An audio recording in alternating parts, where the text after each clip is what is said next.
It's been 5 years since Chloe and I said, I do. 5 years etched in my memory as a testament to a love so profound, so consuming, it felt like we were characters in some grand epic romance. From the moment our eyes first met across a crowded room, a cliché I know but undeniably true, there was an undeniable pull, a magnetic force that drew us together. We fell hard, we fell fast, and we fell deep. Everyone around us whispered about soulmates, perfect match, and we, blinded by the intensity of our feelings, wholeheartedly believed it. We were Daniel and Chloe, an unbreakable force, ready to conquer the world, hand in hand. Our early days were a whirlwind of shared dreams and whispered promises. We painted a future together, a vibrant canvas filled with laughter, adventures, and the comforting rhythm of domesticity. Central to this masterpiece was the image of children, little versions of us, running through our home, their joyous shrieks echoing in every corner. We envisioned a house brimming with warmth, a sanctuary built on the foundation of our love, populated by the fruits of our union. Children, we agreed, would be the ultimate testament to our bond, the living, breathing embodiment of our shared passion. The first year of our marriage was idyllic. Chloe was everything I had ever dreamed of in a partner, a woman who moved through life with grace and a gentle strength. She had this innate ability to nurture not just me but our home, our relationship. Every detail was considered, every need anticipated. She created a haven of warmth and affection, a space where I felt utterly cherished and understood. Her laughter was like music, her touch a balm. We were, in every sense, living the dream we had so vividly imagined. But life, as it so often does, had other plans. The peaceful canvas we had so carefully painted began to show cracks, subtle at first, then widening into fissures that threatened to unravel the masterpiece. 5 years passed, each one marked by a growing silence, a void that echoed louder than any laughter we had once envisioned. The children we so desperately wanted remained elusive, a phantom limb in our shared dream. I started to notice a shift in Chloe, a subtle dimming of the radiant light that had first drawn me to her. It began with fleeting shadows in her eyes, a momentary lapse in her ever-present smile. Then the disappointment became more palpable, more frequent. I'd catch her gazing wistfully at families in the park, her smile strained, her eyes holding a depth of sadness that mirrored the growing emptiness in our home. For Chloe, I knew this was more than just a longing. It was a profound ache, a core wound that seemed to fester with each passing month. It was a pain so deeply personal, so intrinsically tied to her sense of womanhood, that even I, her husband, her confidant, felt adrift in my attempts to understand its full weight. I could see the disappointment etched onto her face, a daily reminder of our unfulfilled dream, a silent accusation that hung heavy in the air between us. The once gentle, delicate Chloe began to transform. The woman who had been the epitome of grace and patience started to fray at the edges. Her sweetness was replaced by a brittle irritability. Small things, insignificant moments that once would have passed unnoticed, now became triggers for outbursts of frustration. A misplaced set of keys, a slightly burnt dinner, a casual comment, each became a spark igniting a wildfire of temper. I watched this transformation with a growing unease, a knot of worry tightening in my stomach. This wasn't the Chloe I knew, the woman I had pledged my life to. This new version was sharp, volatile, almost unrecognizable. I understood intellectually that her anger was a manifestation of her deeper pain, a shield against the vulnerability she felt. But understanding didn't make it easier to bear. It was like living with a stranger, a volatile force in what was once our peaceful home. Then came the drinking. It started subtly, an occasional glass of wine with dinner turning into 2, then 3. Soon it wasn't just dinner. Chloe began going out with friends in the evenings, something she had never done before. Nights that were once spent curled up on the couch, sharing quiet moments, were now marked by her absence, a hollow space beside me in our bed. The evenings out with friends morphed into something more concerning. She would come home late, the scent of alcohol clinging to her clothes, her laughter too loud, her steps unsteady. The first time it happened, I was shocked. Chloe drunk? It was so out of character, so contrary to everything I knew about her. But it became a pattern. More evenings out, more drinks, more stumbling returns. There were nights I had to help her into bed, gently peeling off her clothes, the metallic tang of alcohol thick in the air. I'd watch her sleep, her face slack, her breathing heavy, and a profound sadness would wash over me. This wasn't just about the drinking itself, it was about what it represented. It was a desperate cry for help, a self-destructive spiral fueled by the unbearable weight of our childlessness. Though we never spoke of it directly, I sensed the unspoken truth. The psychological burden of our infertility was pulling her under, dragging her further and further away from me, from us. The breaking point came after a particularly harrowing night. Chloe had come home later than usual, more intoxicated than I had ever seen her. Her words were slurred, her movements clumsy. As I helped her to bed, she started to cry, a torrent of tears fueled by alcohol and despair. Through her sobs, she confessed her deepest fears, her insecurities, her belief that she was failing me, failing us. It was a raw, unfiltered outpouring of pain, and it shattered my heart. The next morning, hungover and emotionally drained, Chloe was a shadow of her former self. The vibrant, life-loving woman was gone, replaced by someone fragile and lost. It was then that we decided together to seek medical help. We made an appointment with a fertility specialist, clinging to a sliver of hope that science could offer a solution, a miracle. The consultation was clinical, sterile, filled with medical jargon and sterile instruments. Tests were ordered, blood drawn, scans scheduled. We went through the motions, our hearts heavy with anticipation and dread. The waiting period felt like an eternity, each day dragging on, filled with nervous energy and unspoken fears. Then came the results. The doctor, his face grave, delivered the news with a practiced gentleness that did little to soften the blow. Chloe, he explained, had significant health problems. Her uterus was weak, showing signs of serious damage. The medical terms were vague, ominous. The prognosis was bleak. Conceiving naturally would be extremely difficult, perhaps impossible. The words hung in the air, heavy and suffocating. Chloe's breath hitched, and she went utterly still, as if time itself had stopped. She didn't scream, didn't cry, didn't rage. She simply collapsed inward, her spirit seeming to shrink before my very eyes. She bowed her head, her gaze fixed on some invisible point on the floor, her eyes mirroring the void the doctor had just described. A void in her body, a void in our future. In that moment, in the sterile confines of the doctor's office, the weight of our unspoken fears became a crushing reality. The dream we had clung to, the future we had so vividly painted, crumbled into dust. Chloe, my Chloe, the woman who had always been so full of life, so vibrant, was utterly broken. I understood in that devastating moment the depth of her guilt, the weight of her perceived failure. She felt responsible, somehow flawed, as if her body had betrayed us, betrayed me. I knew instinctively that she was grappling with the fear of losing me, the fear that I would leave, seek solace and children with someone else, someone whole, someone capable. Immediately, instinctively, I reached for her hand, squeezing it tightly, trying to convey a message of unwavering love and support without words.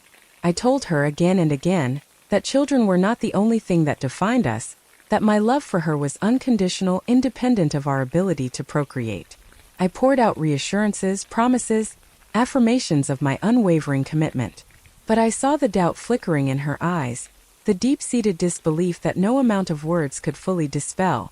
She was trapped in a vortex of self-blame and despair, and my words, however heartfelt, felt inadequate, like flimsy life rafts in a raging storm.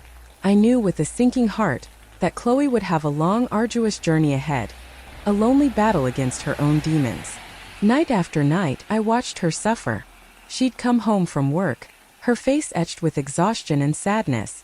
She'd move through our home like a ghost, her laughter silenced, her touch hesitant.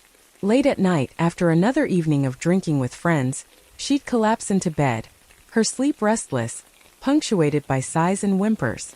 I'd sit beside her, in the dim light of our bedroom, watching her sleep, feeling utterly helpless. I knew she was lost, adrift in a sea of negative thoughts, convinced she was no longer worthy, no longer valuable in my life. Sometimes in her sleep she'd sigh deeply, a sound that tore at my heart. Other times tears would leak from the corners of her eyes, silent testament to the invisible pain she carried. Walking down the street, seeing happy families, children's laughter echoing in the air, became a form of torture for her. Each joyful scene was a painful reminder of what we lacked, what she felt she had denied us. Those moments were like daggers to my heart, twisting with a pain that mirrored her own. But I was powerless to stop it, to shield her from the world's casual reminders of our infertility. I tried everything I could think of to help. I suggested a vacation, a change of scenery, a chance to escape the suffocating weight of our daily routine. I gently broached the topic of therapy, suggesting professional help to navigate the complex emotions she was battling. But Chloe refused vehemently to consider any of it. She shut down, retreating further into herself, building walls around her heart, impenetrable to my love, my concern, my attempts to reach her. She wouldn't listen to my suggestions, wouldn't entertain my opinions. She simply sank deeper and deeper into her own world, a self-imposed prison of blame and torment. Her pain was palpable, suffocating, and it permeated every corner of our lives, casting a long dark shadow over everything we once shared. It wasn't just hurting her. It was draining me too. The constant worry, the helpless watching, the emotional distance that had grown between us. It was exhausting, soul-crushing. I felt like I was constantly walking on eggshells, afraid to say the wrong thing to trigger another outburst, another wave of despair. Our once vibrant home, once a sanctuary of love and laughter, had become a battleground of unspoken pain and simmering resentment. Then one evening, after another long, draining day at work, I returned home to find something utterly unexpected, something that made my heart skip a beat, a flicker of hope igniting in the darkness. The house was different. Soft candlelight danced across the walls, casting a warm, inviting glow. The dining table, usually bare, was set for two, adorned with flowers and fine china. A rich, comforting aroma filled the air, the tantalizing scent of a home-cooked meal, a cozy dinner waiting. Stepping into the house, I was taken aback, surprised, a flutter of anticipation in my chest. Could it be? Was this a sign? Since the devastating news about her fertility, Chloe had withdrawn, her attention to our home, to our relationship, fading almost completely. The vibrant domesticity she once embodied had been replaced by a chilling indifference. Our house had become a reflection of her inner sadness, cold, muted, devoid of life. But tonight, everything was different. The candlelight, the aroma, the meticulously set table. It was like stepping back in time, back to our early days, back to the warmth and romance that had once defined us. As I rounded the corner into the dining room, I saw her, Chloe, and she was smiling.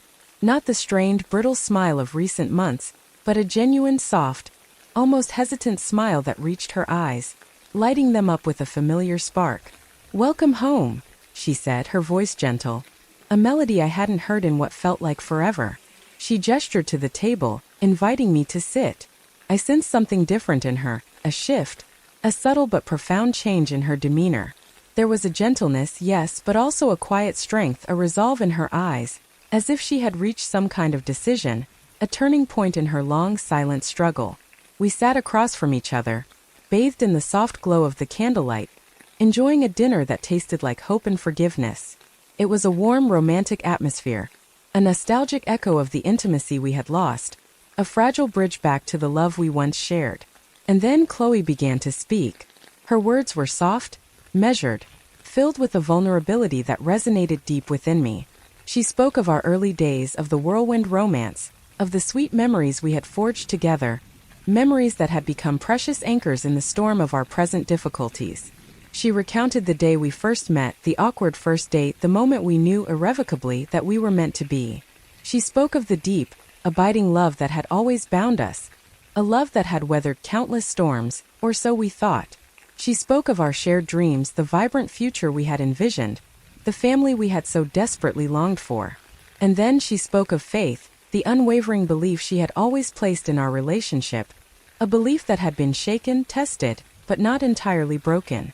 Listening to her, my heart trembled. I knew the immense effort it must have taken for her to utter these words, to reach out across the chasm that had opened between us. The obsession with not being able to have children had become a suffocating weight, a constant presence in our lives, threatening to crush us both. And yet here she was, reaching for me, reaching for us, trying to salvage what remained of our shattered dream. I reached across the table, taking her hand in mine, holding it tightly, trying to convey without words my own unwavering commitment, my promise to stand by her, no matter what, through whatever lay ahead. In that candlelit space filled with a fragile hope and a renewed empathy, We were close again, connected by a shared vulnerability, a desperate yearning to overcome our pain, to somehow miraculously create the family we both so deeply desired. That night, in the quiet intimacy of our bedroom, we held each other close, seeking solace and strength in each other's arms. We whispered promises, shared hopes, clung to the fragile belief that our love could somehow transcend the limitations of our bodies, that somehow, against all odds, happiness would find its way back to us, that a miracle, however improbable, might still be possible. We gave each other the most tender, genuine affection, pouring all our longing, all our desperation, into that single act of intimacy, hoping, praying that this time, just maybe, it would be enough. But time, relentless and indifferent to our hopes and prayers, marched on. The days turned into weeks, weeks into months, and once again, our hopes were dashed. Chloe, with a heartbreaking mixture of hope and dread, counted the days, the hours, clinging to the belief that this time, finally, a miracle would unfold. But the signs she desperately sought never materialized. There was only silence, a deafening, fearful silence, a long echoing emptiness that mirrored the void in our hearts, a cruel repetition of the countless disappointments we had already endured. Despair descended upon Chloe like a shroud, suffocating her spirit, extinguishing the fragile light that had flickered back to life that evening. I could feel her pain, a tangible weight in the air between us, a silent scream that tore at my soul. The light in her eyes, so briefly rekindled, slowly faded again, hope once more slipping away, leaving behind only a hollow ache. We sat together side by side, in the oppressive silence of our living room, the unspoken grief hanging heavy in the air. Neither of us knew what to say, what words could possibly offer comfort in the face of such profound sadness. Any attempt at consolation felt hollow, meaningless, inadequate.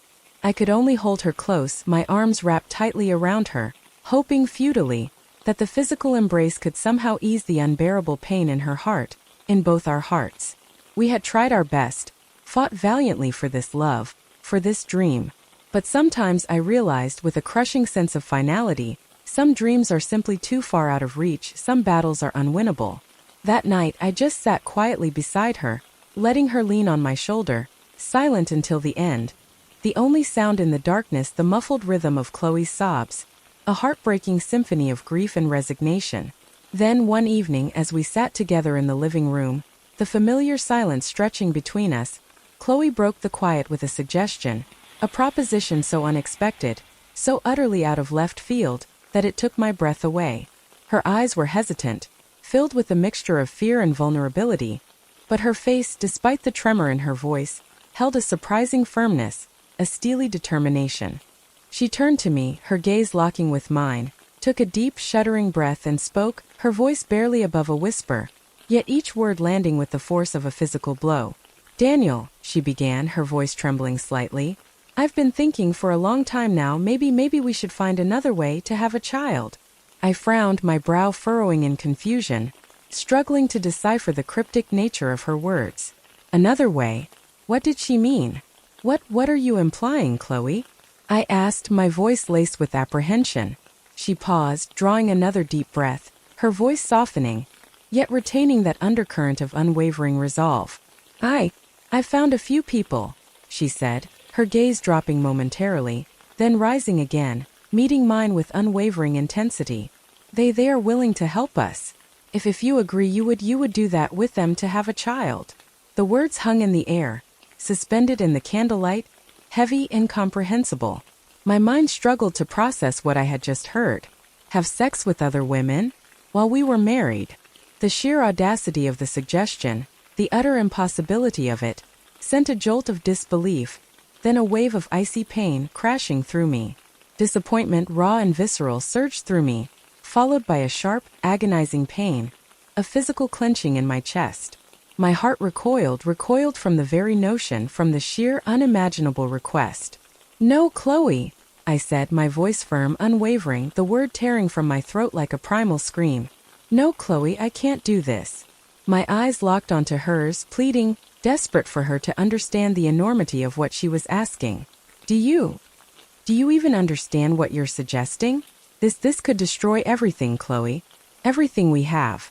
Our love. Don't you think about that? Don't you see what this could do to us?"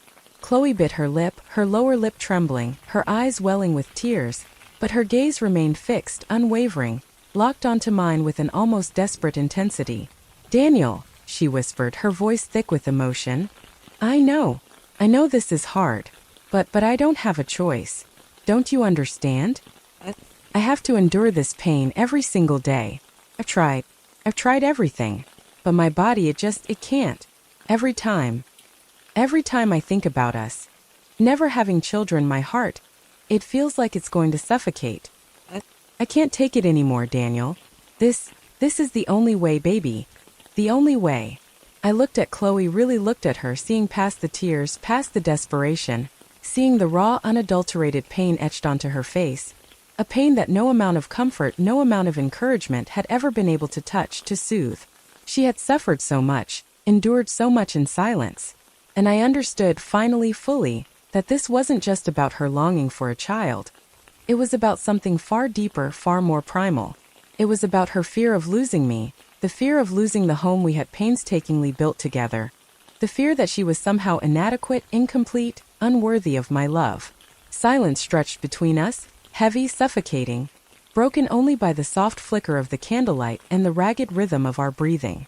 I was torn, caught in a brutal cross-current of emotions, wrestling with my own pride, my own revulsion, and the overwhelming weight of my responsibility to my wife, to our marriage, to the woman I loved more than life itself. Being with someone else intentionally, deliberately, just to conceive a child. It was something I had never, in my wildest nightmares, imagined. It was a violation of everything I believed in, everything I held sacred about our relationship. And yet, Chloe's eyes, those pleading, desperate eyes, filled with such profound longing, such utter despair. They were the eyes of a woman on the brink, an exhausted, desperate soul clinging to the last, most improbable ray of hope. Finally, slowly, reluctantly, I nodded. A small, almost imperceptible nod, a gesture of reluctant agreement that felt like a betrayal of myself, of my vows, of everything I held dear. I didn't want to do this. Every fiber of my being screamed against it. But I couldn't bear to watch Chloe continue to suffer, to drown in this silent, agonizing pain. If this unthinkable act could truly bring her even a sliver of happiness, then perhaps I was willing to make the ultimate sacrifice, to endure the unimaginable, to trade my own peace of mind for hers. Chloe, with a speed that both surprised and unsettled me, moved forward with her plan. She found two young women, seemingly out of nowhere, who, she explained, had agreed to help us. I didn't ask where she had met them, how she had convinced them to participate in this bizarre, almost surreal arrangement. I didn't want to know. Everything was happening so fast. A whirlwind of events that swept me along, leaving me reeling, disoriented, caught in a spiral of emotions I couldn't even begin to define. Then came the day Chloe told me they would be coming to the house, that very evening. The evening arrived, heavy with anticipation and dread. Chloe, with a nervous energy that belied her outward calm, had prepared everything meticulously. The house was spotless, the air subtly scented with lavender, a strange, almost unsettling attempt to create a sense of normalcy, of romance. It felt surreal, like staging a play, a grotesque charade of intimacy. When they arrived, the two women, they were young, almost girls with gentle, unassuming appearances. Both seemed shy, hesitant, their eyes wide with a mixture of curiosity and apprehension as they stepped into our home. I felt the air thicken, the tension palpable, the awkwardness and embarrassment radiating from all of us. A suffocating cloud of unspoken emotions. Chloe, ever the gracious hostess, welcomed them politely, her smile strained but determined. She ushered them into the living room, where I sat waiting, a statue of frozen disbelief and mounting dread. Chloe tried to make conversation, her voice too bright, too cheerful, a forced attempt to ease the unbearable tension. She sat beside me on the couch, taking my hand, squeezing it tightly, offering a silent reassurance, a desperate plea for understanding, for cooperation. But I understood all too well that behind her forced calm, behind her brittle cheerfulness, she was also struggling, wrestling with a maelstrom of complicated emotions, with the secret pain that had driven her to this desperate, unthinkable act. She was as much a victim of this bizarre scenario as I was, perhaps even more so. Finally, the moment arrived, the moment of truth, the moment I had been dreading. The moment that felt like stepping off a cliff into an abyss of unknown consequences. Chloe stood up, her movements stiff, almost robotic. She turned to me, her eyes filled with a mixture of hope, fear, and an almost unbearable sadness. And then, without a word, without a backward glance, she left the room, leaving me alone with the two young women, in a silence so profound, so suffocating, it felt like the air itself had been sucked out of the room. I sat there, frozen, paralyzed, feeling utterly detached from reality, like an outsider looking in on a scene from a nightmare. I felt like an intruder in my own life, a stranger in my own home, surrounded by strangers, and most disturbingly, a stranger to myself. Part of me, a primal, instinctive part, screamed at me to stand up, to walk out of here, to abandon this madness, to give up on everything, to flee from this unbearable situation.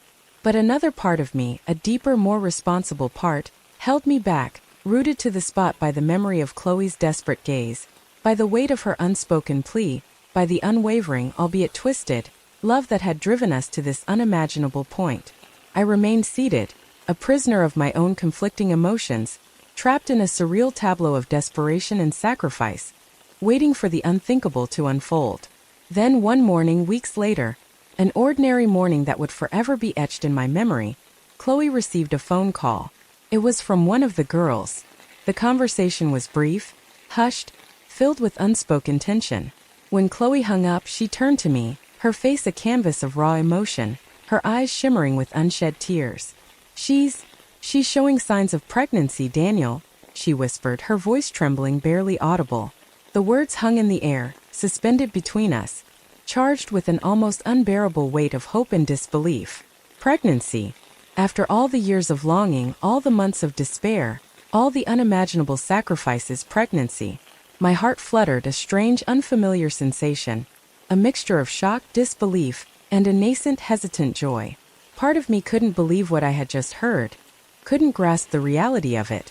But another part, a deeper, more primal part, couldn't suppress the sudden surge of happiness, a fragile, tentative joy that bloomed unexpectedly in the barren landscape of my heart. I looked at Chloe, truly saw her for the first time in what felt like an eternity. Her eyes, once dull with despair, were now alight, radiating a joy, a pure, unadulterated happiness that I hadn't witnessed in so long, a radiance that banished the shadows, illuminating her face with an almost ethereal glow. The next day, Chloe arranged for the girl to go to the hospital for a checkup. Chloe and I accompanied her, a strange, almost surreal trio, bound together by an unspoken agreement, a shared hope, a fragile, improbable dream. We sat in the sterile waiting room, side by side, nervously waiting for the results, the silence between us thick with anticipation, with a mixture of hope and trepidation. No one spoke. Words felt inadequate, superfluous in the face of such profound uncertainty.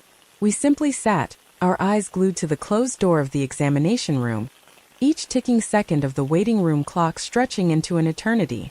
Every time a doctor or nurse walked by, we both tensed up, our breath held captive in our chests, our hearts pounding in unison.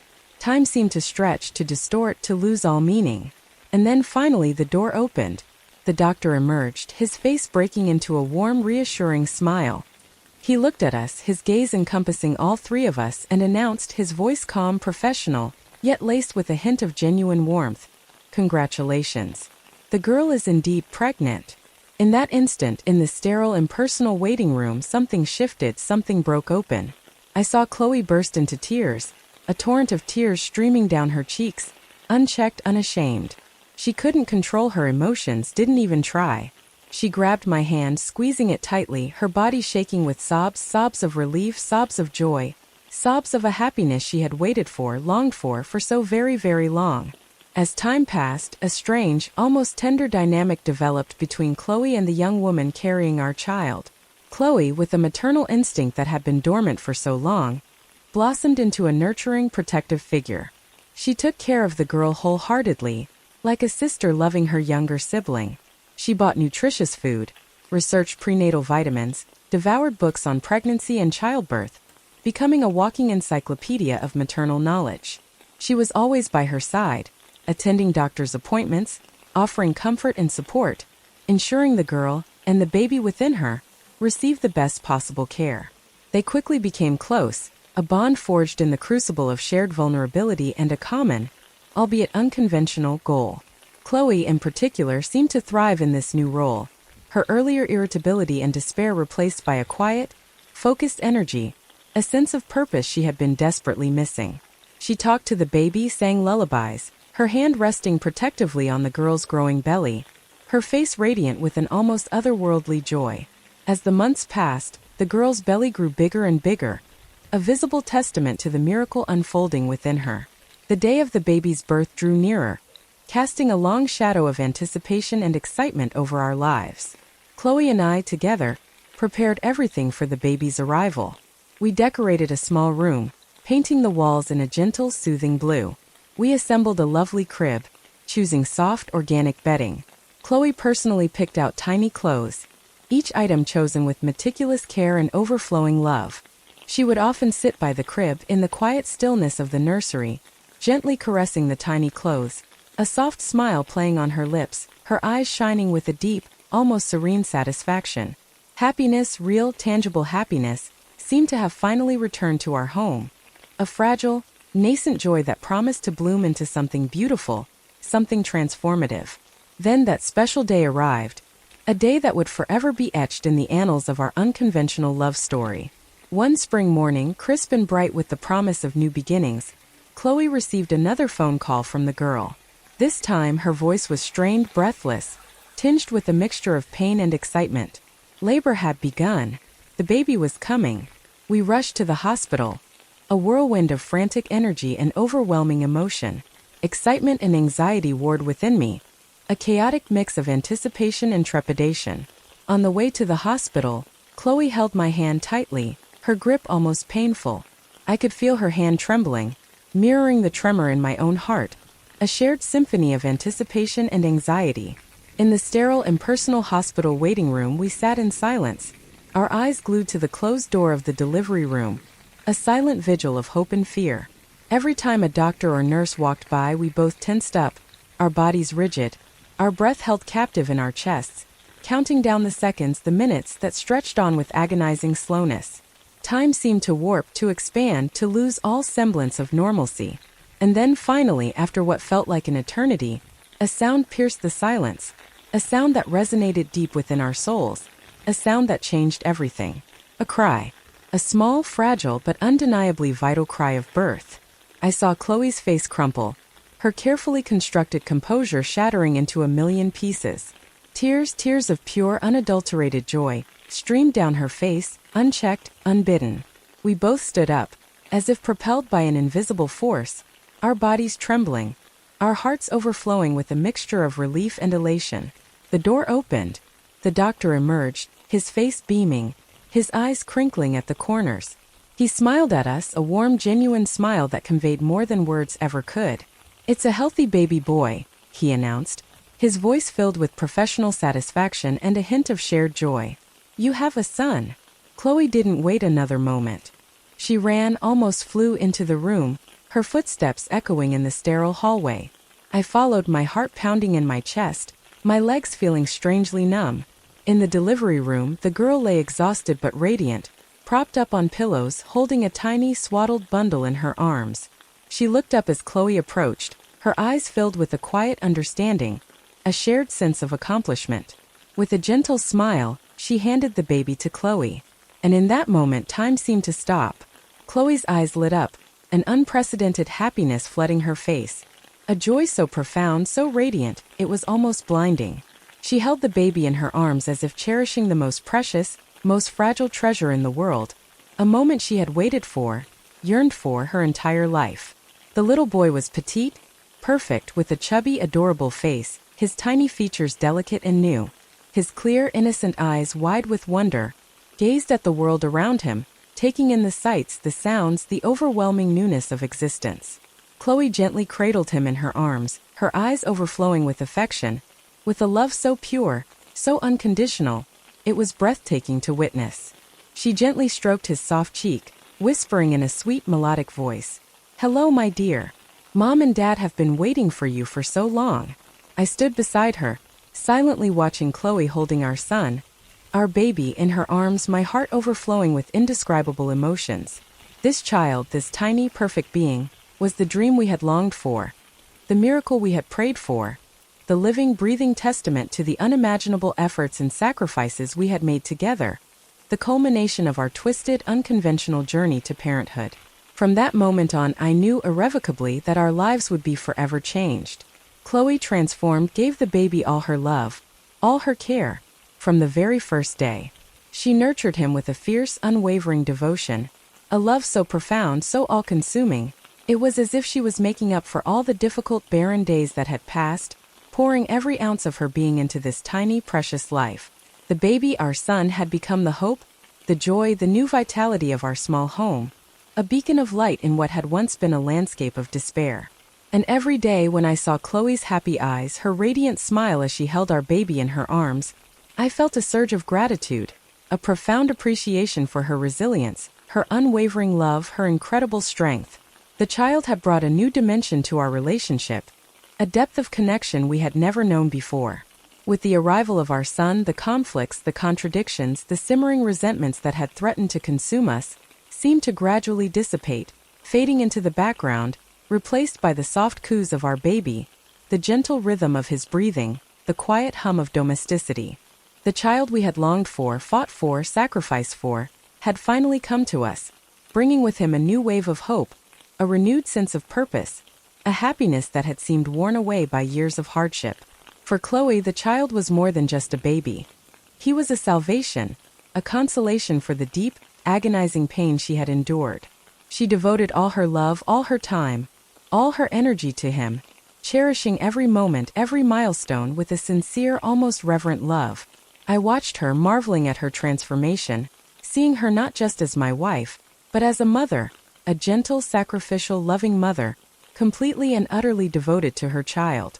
However, deep down beneath the surface of our newfound happiness, I couldn't help but harbor mixed feelings, a quiet unease that lingered in the shadows of my mind. The decision we had made to have this child, the path we had chosen, was not an easy one, not a conventional one. And sometimes, in the quiet moments, in the stillness of the night, I wondered if we had truly made the right choice, if the unconventional path we had taken was truly the path to lasting happiness. The child was my flesh and blood, yes, undeniably mine.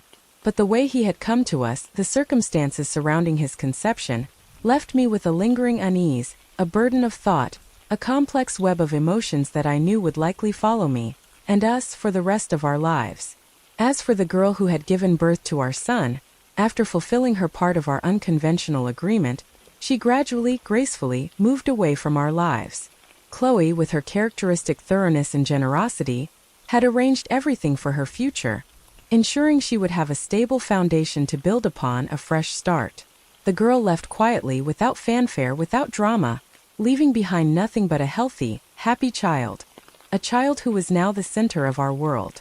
Sometimes, in quiet moments of reflection, I would think about her, about the young woman who had made such a profound sacrifice, filled with a complex mixture of gratitude for her courage, her selflessness, and a lingering sense of unease, a quiet wondering if she ever felt any regret, any pang of longing for the child she had given to us.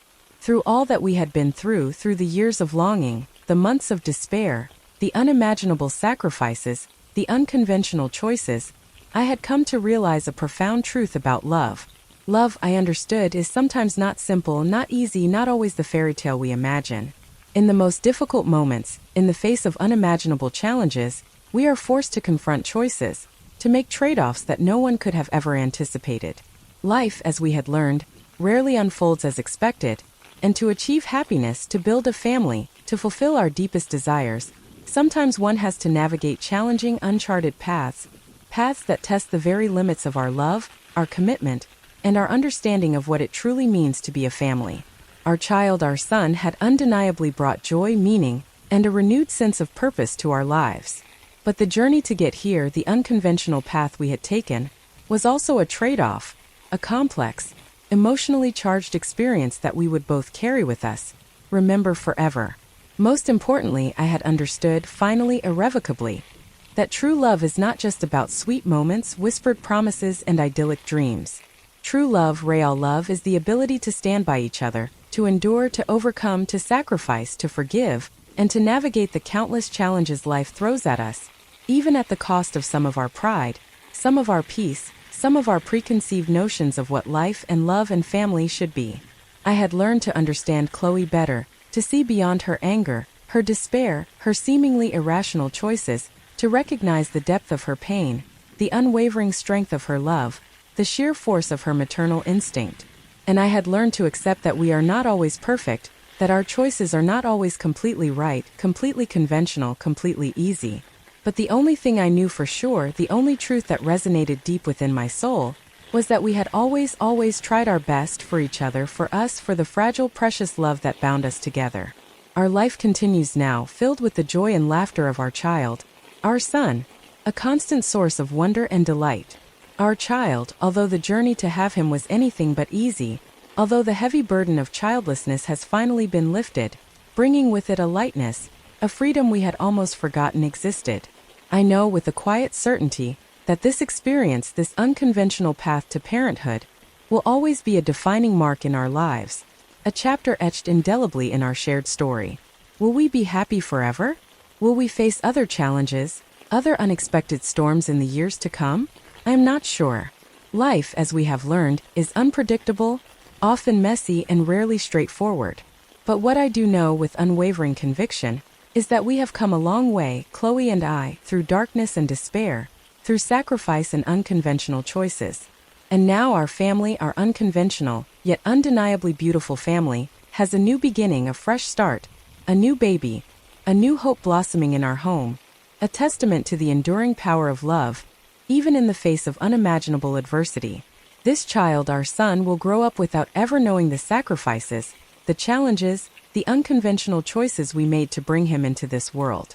But perhaps, just perhaps, seeing his smile every day, feeling his tiny hand in ours, hearing his innocent laughter echoing through our home, our past torment, our years of pain will gradually be soothed, healed, replaced by a quiet, enduring joy. Despite everything, despite the uncertainties of the future, despite the lingering unease in the back of my mind, I promise myself and to Chloe and to our son to do everything in my power, to dedicate my life to ensuring that this child, our child, can grow up happily, securely, mature in love, in peace, in the unwavering embrace of our unconventional, yet undeniably strong family. In marriage and family life, things do not always go smoothly, rarely unfold as expected. The most important thing I have learned is understanding, listening, and accompanying each other, especially in the difficult times, the dark valleys of despair. When faced with seemingly insurmountable challenges, it is easy to lose direction, to get caught up in the overwhelming pressure, leading to impulsive decisions, choices that may leave us with lasting regrets. My advice, gleaned from our own arduous journey, is to always stay calm, stay sober, even in the face of overwhelming emotion. Be open to sharing your burdens, your fears, your vulnerabilities. Seek support not just from each other, but from trusted loved ones, from wise counsel, from experts if needed. Do not make life-altering decisions when your emotions are unbalanced, when you are blinded by despair or driven by desperation, because those choices, made in moments of extreme duress, can often lead to unwanted, irreversible consequences. And above all, always remember, that true love is not just about the sweet moments, the easy days, the fairy tale promises. True love, real love, also requires patience, sacrifice, tolerance, forgiveness, and the unwavering commitment to overcome all challenges together, hand in hand, heart to heart, no matter how unconventional, how difficult, how unimaginable the path may be.